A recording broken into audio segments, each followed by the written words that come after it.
Goeiedag luisteraars, hartlik welkom by vandag se program. Die tema wat ek vandag met julle wil deel is, laat die berge skuif in 2026.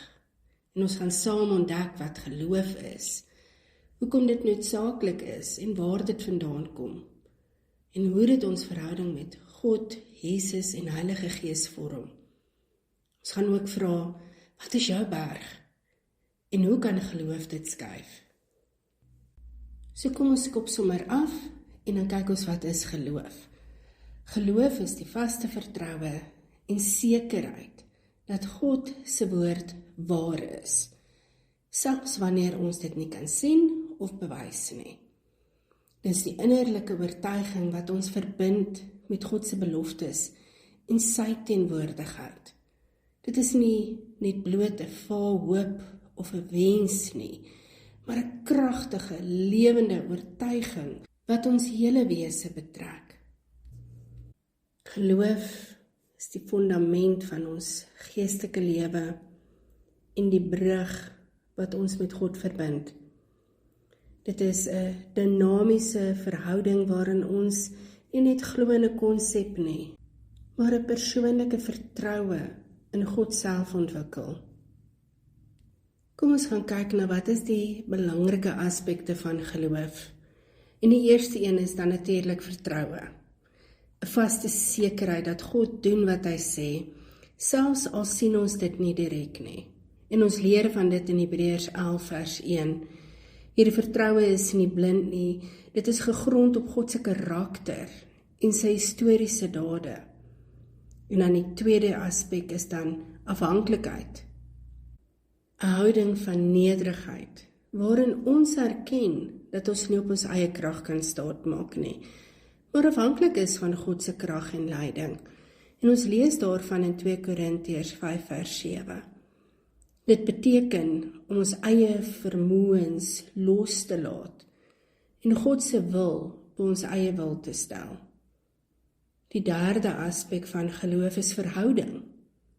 Geloof is die brug waardeur ons God leer ken en hom ervaar. Dis 'n lewende persoonlike verhouding waarin ons hom vertrou en gehoorsaam. En ons lees van dit in Johannes 1 vers 12. Hierdie verhouding groei deur gebed, die woord en die werking van die Heilige Gees.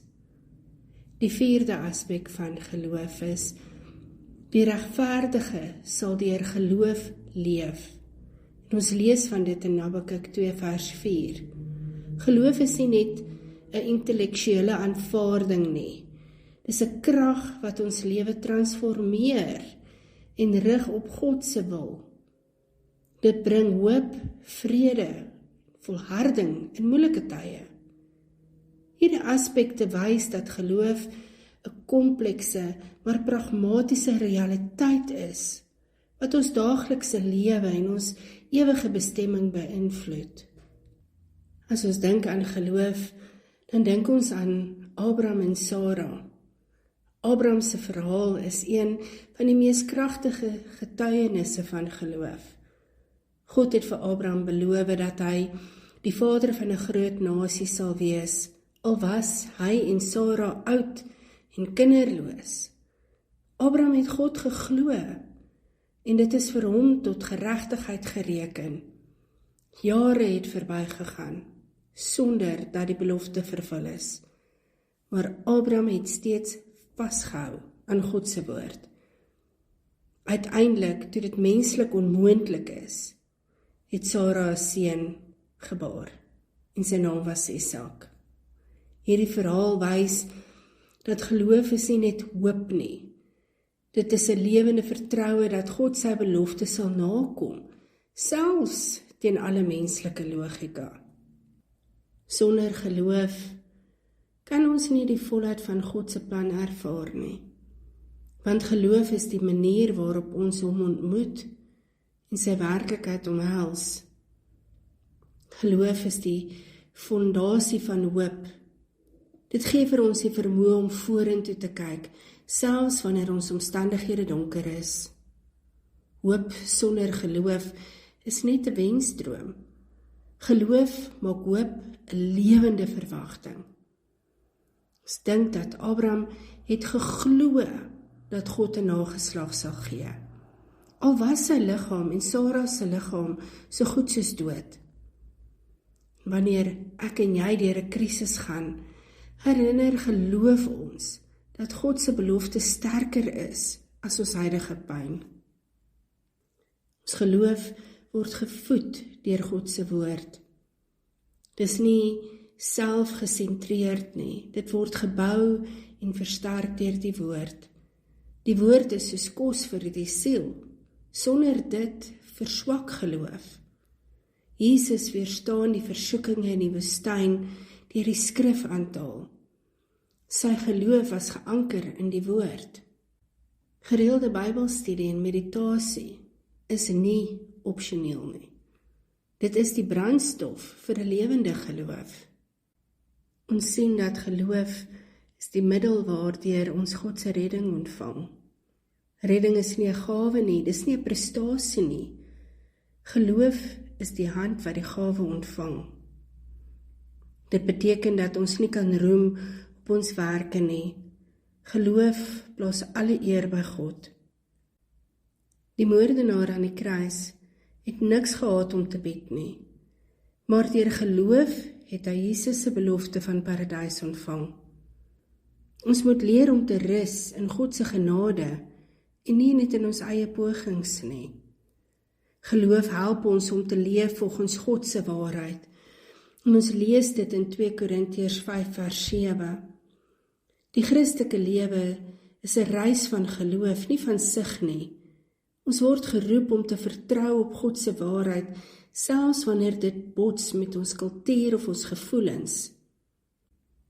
Dink vir 'n oomblik aan die dag toe Noag begin het om die ark te bou. Daar was geen reën in sig nie. Hy moes eers die ark bou. Sy geloof het hom laat leef volgens God se waarheid. Geloof gee vir my en vir jou die moed om eties en regverdig te leef, selfs wanneer dit ons iets kos. Geloof is die sleutel tot effektiewe gebed. Gebed sonder geloof is net woorde. Geloof maak gebed 'n kragtige ontmoeting met God. Geloof en gebed beteken dat ons God nie manipuleer nie, maar dat ons hom vertrou volgens sy wil. Ons dink aan Elia wat bid vir reën na die droogte. Sy geloof maak daardie gebed effektief. Wanneer ek en jy bid, moet ons glo dat God luister en dat hy kan doen wat hy beloof het. Geloof is sekerheid, voeding, redding, lewenswys en gebedskrag. Sonder geloof is ons geestelik leeg. Met geloof is ons vol hoop, waarheid en krag. Geloof kan nie 'n teologiese konsep wees nie. Dit moet die lewensritme wees wat elke dag geleef word. Geloof is die kern van ons verhouding met God. Dis nie opsioneel vir 'n Christelike lewe nie. Dis die fondament waarop alles rus. Van die Ou Testament tot die Nuwe Testament sien ons dat geloof is die kanaal waardeur mense God se beloftes ontvang en sy teenwoordigheid ervaar. Abraham se geloof en Habakuk se verklaring vorm die ruggraat van die Nuwe Testament perspektief. Die regverdige sal deur sy geloof lewe. Redding is 'n gawe van genade en geloof is die instrument waardeur ons dit ontvang. Redding beteken dat God ons verklaar regverdig, nie op grond van ons werke nie, maar op grond van ons geloof in Christus. Paulus gebruik Abraham as model. Hy het God se beloftes geglo en dit het hom in geregtigheid gereken. Ons hoef nie te probeer verdien wat God reeds vrylik vir ons gee nie. Geloof laat ons rus in sy genade. Die geloofshelde van Hebreërs 11 wys dat geloof nie net begin nie, maar ook volhou. Geloof dra ons deur beproewinge, vervolging, onsekerheid. Moses kies om eerder saam met God se volk verdruk te word, as om die plesier van Egipte geniet. Sy geloof gee vir hom daardie volharding. Ons word geroep om te volhard, selfs wanneer die pad lank en moeilik is. Geloof hou ons oë op die belofte van God. Geloof maak gebed kragtig effektief. Dit word 'n ontmoeting met God. Jesus leer dat wanneer ons bid, moet ons glo dat ons ontvang wat ons vra. Dit is 'n uitnodiging tot vertroue. Dink aan hoe Hanna gebid het vir 'n kind en sy het geglo dat God haar gebed sal verhoor. Haar geloof bring haar tot lof voordat sy die antwoord sien. Ons gebede moet ook so deurdring word met geloof. Nie in ons eie woorde nie, maar in God se karakter. Geloof is nie die begin van Christelike lewe nie, dis 'n lewensritme van 'n mens wat in Christus gewortel is. Ons sien hoe Paulus bid dat gelowiges deur geloof gewortel en gegrond in liefde sal wees. En Paulus self leef in 'n voortdurende afhanklikheid van Christus. Hy sê ek leef, maar nie meer ek nie. Christus leef in my. Geloof is die manier waarop ons elke dag in Christus wandel, sy krag ontvang en sy liefde uitleef. Geloof is die bron van hoop en vrede, omdat ons verbind met God van hoop. Wanneer ons glo, vul Heilige Gees ons met oorvloed van hoop, wat nie deur omstandighede bepaal word nie. Paulus skryf hierdie woorde terwyl hy self deur vervolging en swaar kry gaan. Sy geloof gee hom vrede te midde van chaos. Geloof bring innerlike stabiliteit wat die wêreld nie kan bied nie. Dit gee vir ons 'n vrede wat alle verstand te bowe gaan. Geloof is die kern van ons verhouding met God. Maar dit is belangrik om te weet waar kom geloof vandaan. En die Bybel wys vir ons duidelik dat geloof nie uit ons eie krag of prestasie spruit nie, maar dat dit 'n geskenk en 'n werk van God is. Ons gaan 'n bietjie 4 bronne ondersoek: die woord van God, die gawe van God, Christus self en die Heilige Gees. Die eerste een, geloof, kom deur die woord van God en ons lees van dit in Romeine 10 vers 17. En daar sê Paulus vir ons, geloof kom dus deur die gehoor en die gehoor deur die woord van Christus. Die woord is dus die saad van geloof in ons harte wat ontkiem. Sonder die woord is daar geen grond vir geloof nie. Toe Petrus op die water loop, het hy dit gedoen op grond van Jesus se woord, kom. Die woord het geloof gebring. Gereelde blootstelling aan die skrif is noodsaaklik. Elke keer as ons die woord hoor of lees, plant God nuwe geloof in ons. Die tweede een, geloof is 'n gawe van God, en ons lees van dit in Efesiërs 2 vers 8. Paulus beklemtoon dat geloof nie uit onsself is nie, maar 'n gawe van God. Dit beteken dat geloof nie 'n prestasie is nie. Dit is nie iets waarop ons kan roem nie. Dit is 'n geskenk wat ons net nederig kan ontvang. Dit verwys na daai moordenaar aan die kruis wat geen tyd gehad het om enige werke te doen nie. Hy kon nie sy redding regverdig nie, maar God het hom die gawe van geloof gegee om Christus te erken. Ons kan nie geloof afdwing nie, ons kan dit net ontvang. Dit bring nederigheid en dankbaarheid. Die derde aspek is Christus is die leidsman en die volëinder van geloof. Volgens Hebreërs 12 vers 2. Christus is die beginpunt en ook die voltooiing van ons geloof. Hy lei vir ons in geloof en hy bring vir ons tot volmaaktheid. Ons kyk na hom as 'n voorbeeld van volmaakte vertroue in Vader. Hy het die kruis verduur, omdat hy die vreugde voor hom gesien het. Jesus se gebed in Getsemane, nie my wil nie, maar U wil, toon sy volmaakte geloof. Ons geloof is ook nie selfonderhoudend nie. Dit moet voortdurend op Christus gerig wees. Hy hou ons geloof lewend en bring dit tot vervulling.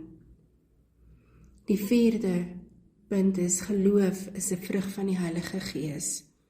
En ons lees dit in Galasiërs 5 vers 22. Geloof is nie net 'n geskenk nie. Dit is ook 'n vrug van die Gees in ons lewens. Dit beteken dat geloof nie staties is nie, dit ontwikkel en verdiep, soos wat ons in die Gees wandel. Die disippels het na Pinkster 'n nuwe diepte van geloof gekry. Hulle het met vrymoedigheid verkondig en wonderwerke gedoen. Ons moet die Gees toelaat om ons lewens te vorm. Hoe meer ons in die Gees leef, hoe meer groei geloof as 'n vrug. Ons kry dus nie geloof uit onsself nie, maar uit God se woord, sy gawe, Christus se werk en die Gees se vrug. Dit wys dat geloof 'n goddelike geskenk is, wat ons hele lewe vorm. Ons rol is om oop en ontvanklik te wees, om daardie woord te hoor, om Christus te volg, en om die Gees toe te laat om ons te verander. Ons lees in Matteus 17 vers 20, waar Jesus sê, selfs geloof, so klein soos 'n mosterdsaadjie, sal berge kan versit. Die berg verteenwoordig daardie struikelblokke, daardie uitdagings en daardie onmoontlikhede in ons lewens.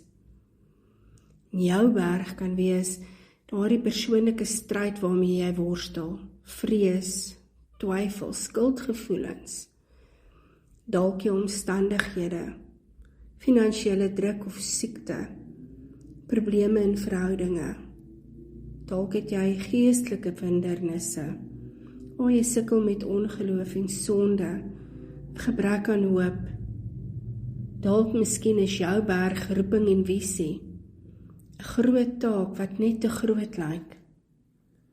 En hoe skuif ons hierdie berg? Deur vertroue in God se krag, gebed en afhanklikheid, volharding en getuienisse.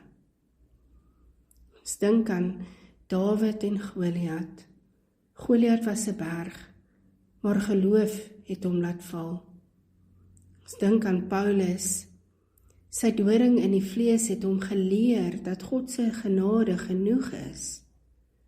Jou berg kan ook skuif deur geloof, omdat dit jou verbind met God se onbeperkte krag. 2025 was dalk 'n jaar van berge, uitdagings en swaar laste. Tog het dit vir jou geleer om jou oë op God te hou. Geloof, al is dit so klein soos 'n mosterdsaadjie, is genoeg om berge te verskuif. En daarom kan ons met vasberadenheid ingaan in 2026. Jy gaan nie terugdeins nie. Jy gaan jou geloof gebruik. Jy gaan hoop en vreugde dra. 2025 het jou berge gewys. 2026 is die jaar waarin jy met geloof en vasberadenheid daardie berge gaan skuif. Jou storie word 'n getuienis dat God se krag in jou swakheid volmaak is en dat geen berg te groot is vir die een wat glo nie. Kom ons bid saam. Hemelse Vader, Papa, U was ons toevlug in 2025, toe die berge voor ons gestaan het, hoog en swaar en soms onmoontlik. Tog het U ons geleer om ons oë op U te hou, en ons het ontdek dat geloof, selfs al is dit net 'n klein mosterdsaadjie, genoeg is om berge te skuif. Here, nou staan ons hier aan die begin van 2026. Ons kies om nie terug te deins nie, maar om vasberade te leef in geloof. Ons vra dat U ons geloof sal versterk, dat U ons sal vul met hoop en dat ons U vreugde sal uitstraal in hierdie wêreld wat soms so donker is. Laat ons wandel in U waarheid, gewortel in Christus, volhard deur die krag van die Heilige Gees. Maak ons lewens 'n getuienis van U krag in ons swakheid volmaak is, en dat geen berg te groot is vir die een wat glo nie. Here, gee vir ons die moed om elke uitdaging van 2026 met geloof te ontmoet, die wysheid om U wil te onderskei, en die vreugde om U naam te verheerlik. Ons bid dit in die naam van Jesus Christus. Amen.